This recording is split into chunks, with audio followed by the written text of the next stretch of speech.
فصل، یہ فصل ہے القیاس الخطابی، قیاس قیاس خطابی وہ قیاس ہے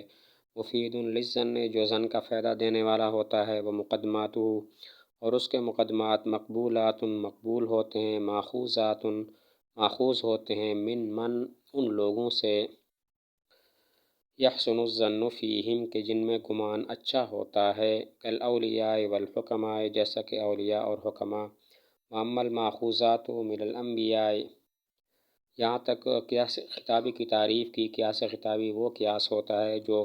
ظن کا فائدہ دیتا ہے، اور قیاس خطابی کی جو مقدمات ہیں وہ مقبول مقدمات ہوتے ہیں اور ایسے لوگوں سے ماخوذ ہوتے ہیں جن کے بارے میں گمان اچھا ہوتا ہے، جیسا کہ اولیاء اور حکماء۔ قیاس خطابی وہ قیاس ہوتا ہے جو ظن کا فائدہ دیتا ہے، اور قیاس خطابی کے مقدمات مقبول مقدمات ہوتے ہیں اور ان لوگوں سے ماخوذ ہوتے ہیں جن کے بارے میں گمان اچھا ہوتا ہے، جیسا کہ اولیاء حکماء۔ واما الماخوذات اور بہرحال وہ مقدمات جو ماخوذ ہوتے ہیں من الانبیاء علیہم وعلی نبینا الصلاۃ والسلام، انبیاء علیہم السلام سے، فلیست من الخطابۃ تو وہ قیاس خطابی میں سے نہیں ہیں، لأنہا اخبارات اس لیے کہ وہ ایسی خبریں ہوتی ہیں، صادقۃ جو سچی ہوتے ہیں، من مخبر صادق سچے خبر دینے والی کی جانب سے، دل علی صدقہ المعجزۃ دلالت کرتا ہے جس کے سچے ہونے پر معجزہ، ولا مجال للوہم فیہا اور وہم کی ان میں کوئی گنجائش نہیں ہوتی، حتی یتطرق الیہ الخطأ والخلل یہاں تک کہ راہ پکڑے اس کی طرف خطا اور خلل۔ تو ایک وہم کا ازالہ ہے، وہم یہ ہے کہ شاید انبیاء علیہم السلام سے جو مقدمات ماخوذ ہوتے ہیں وہ بھی قیاس خطابی ہوں گے، اس وہم کو دور کر دیا کہ وہ قیاس خطابی نہیں ہے، کیونکہ قیاس خطابی میں تو غلطی اور خطا کا وہم ہوتا ہے، لیکن یہ جو انبیاء سے مقدمات ماخوذ ہوتے ہیں وہ سچی خبریں ہوتی ہیں، مخبر صادق کی جانب سے ہوتی ہیں اور ان کی سچائی پر معجزات دلالت کرتے ہیں، اس میں وہم کی کوئی گنجائش نہیں ہوتی۔ ایک وہم کا ازالہ ہے، وہم یہ ہے کہ شاید وہ مقدمات جو انبیاء علیہم السلام سے ماخوذ ہوں وہ بھی قیاس خطابی میں سے ہیں، اس وہم کو دور کر دیا کہ وہ قیاس خطابی میں سے نہیں ہیں، کیونکہ قیاس خطابی تو ظن کا فائدہ دیتا ہے جس میں غلطی کا بھی احتمال ہوتا ہے، اور جو انبیاء علیہم السلام سے مقدمات ماخوذ ہوتے ہیں وہ ایسا نہیں ہیں، ان میں غلطی کا کوئی احتمال نہیں، کیونکہ وہ مخبر صادق کی خبریں ہوتی ہیں جن کی سچائی پر معجزات دلالت کرتے ہیں۔ فالقیاس المرکب منہا پس وہ قیاس جو ان سے مرکب ہو، ان مقدمات سے مرکب ہو، برہانی برہانی ہوتا ہے، قطعی المقدمات قطعی مقدمات والا، او مظنونات یا ایسے ضمنی مقدمات والا، یحکم فیہا جن میں حکم لگایا جاتا ہے رجحان کے سبب سے۔ تو وہ قیاس جو ایسے مقدمات سے مرکب ہو جو انبیاء سے ماخوذ ہو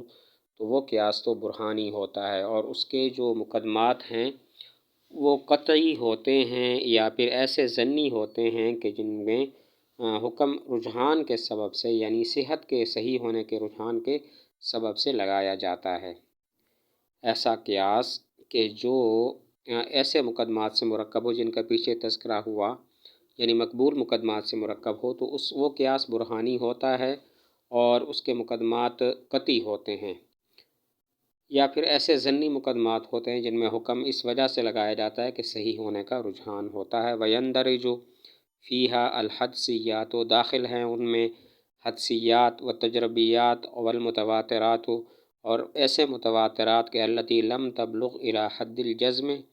جو نہیں پہنچے یقین کی حد تک، بسبب عدم شعور العلت بسبب علت کے شعور کے نہ ہونے کے، او عدم بلوغ عدد المخبرین یا مخبرین کے تعداد کے نہ پہنچنے کے سبب سے، الی مبلغ التواتر تواتر کی حد تک۔ ایک فائدہ بیان کیا کہ قیاس خطابی کے اندر حدسیات اور تجربیات بھی داخل ہیں اور ایسے متواترات بھی داخل ہیں جو یقین کی حد تک نہیں پہنچے، یا تو اس وجہ سے کہ ان میں علت کا پتہ نہیں ہوتا، اور یا پھر اس وجہ سے کہ وہاں پر خبر دینے والوں کی تعداد تواتر کی حد تک نہیں پہنچی ہوتی۔ قیاس خطابی میں حدسیات بھی داخل ہیں، تجربیات بھی داخل ہیں، اور ایسے متواترات بھی داخل ہیں جو یقین کی حد تک نہیں پہنچے، یا تو اس وجہ سے کہ اس میں علت کا پتہ نہیں ہوتا، اور یا پھر اس وجہ سے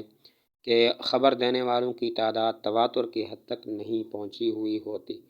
ولہذا الصناعت اور اس فن کے لیے منفعت عظیمت ایک بڑی منفعت ہے، فی تنظیم امور المعاش دنیا کے امور کو منظم کرنے میں،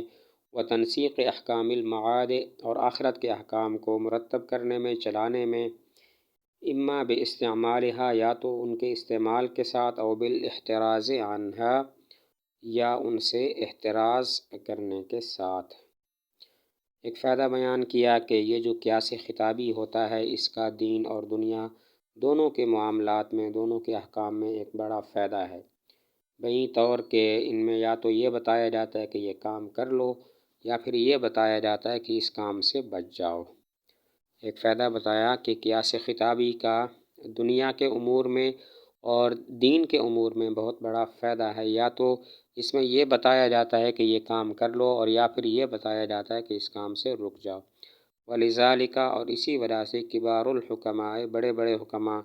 یستعملون تلک الصناعۃ کثیرا استعمال کرتے ہیں اس فن کو بہت زیادہ،